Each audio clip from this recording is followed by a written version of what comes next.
big week, the Jackson Nationals, $25,000 to win. Let's just kind of break it down a little bit. This is a big deal for sprint car racing, isn't it? It's a big deal for sprint car racing. It's a big deal for 410 sprint car racing, especially in our part of the world. I mean, right. As you know, we're not that far removed from guys not having a lot of options. Basically Knoxville and that's it. But with Huset's coming back and with Todd Queering and Doug Johnson being involved at Jackson Motorplex over the last right. 2 years, it's built and built and built and continue to build. And now all of a sudden I think we're going to have a really, really good car count and a really, really good contingent of locals. So it's a big deal on a national scale because the World of Outlaws are involved, but it's a big deal in our part of the world. It's kind of just another rubber stamp of, 410 sprint car racing is back at a place where it's had great history and long roots, and we're excited about that. Yeah, explain to me, you guys don't run 410s weekly at Jackson, do you? No, that's correct. And I think that'll more than likely be the framework moving forward. You're always going to have Knoxville Saturdays. You're always going to have Huset Sundays. But Jackson, in terms of 410 sprint cars, will largely be special events. You saw it earlier this year with the border battle before the Outlaws came to Huset's. You'll obviously see it with Jackson Nationals this weekend. Those types of special event things are really going to be the focus as far as 410 sprint cars go at Jackson Motorplex. Right. So we know all the stars of the World of Outlaws, but let's talk about some of the guys. You know, when we go to Knoxville for the Nationals, there's always some regional guys that man up and show up for these big races.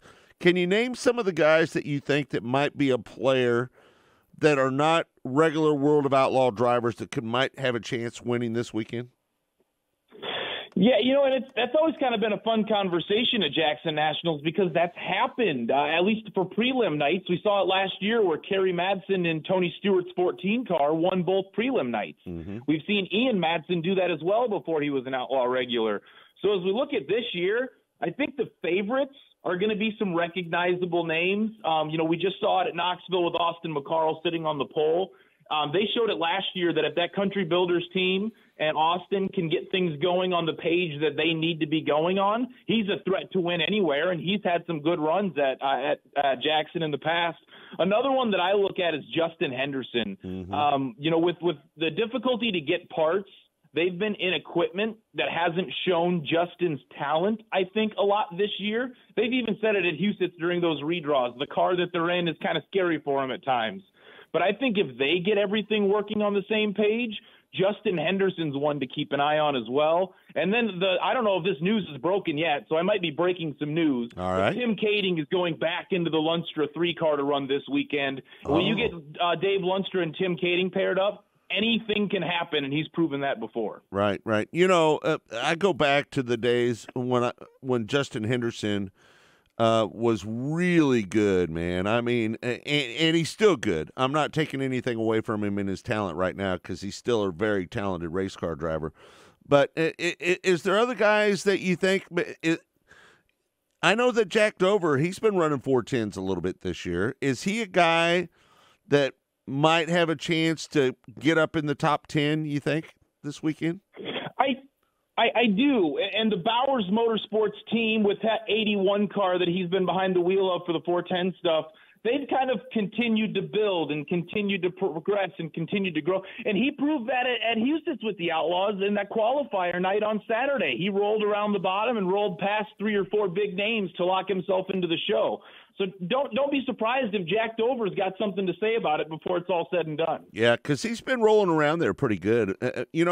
I watch the Huset's broadcast just about every week. And a lot of those guys that race up there weekly, I think are going to show up this weekend.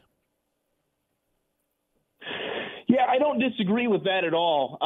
There's some really, we're kind of blessed up here right now. There's some guys that have jumped into the 410 ranks that have really proven themselves. A guy like Elliot Amdahl, that kind of comes to mind. He might not be in there for the win. But look at Riley Goodnow, kind of made a name for himself, finishing up on the podium of that outlaw race at Huset's. you're starting to see more and more of that. And I think there's one more name that we might have glossed over here that we need to mention, and that's Caleb Johnson. The general manager's kid, obviously, but he's been in a position where he was Rookie of the Year at Knoxville in the 360s a couple years ago. He's gone full-time 410 at Huset's, just collected a podium finish for the first time, but he's been in position a few times to battle for the win. And, his first Outlaw A-Main start came at Jackson Nationals last year. Obviously had a lot of laps there. So a lot of those local guys from around here could really make some noise this weekend. But when you take on the likes of Brad Sweet, David Gravel, Carson Macedo, Sheldon Hodenshield, Donnie Schatz, who just picked up his 11th Knoxville Nationals, that's a pretty tough assignment for regional guys, isn't it?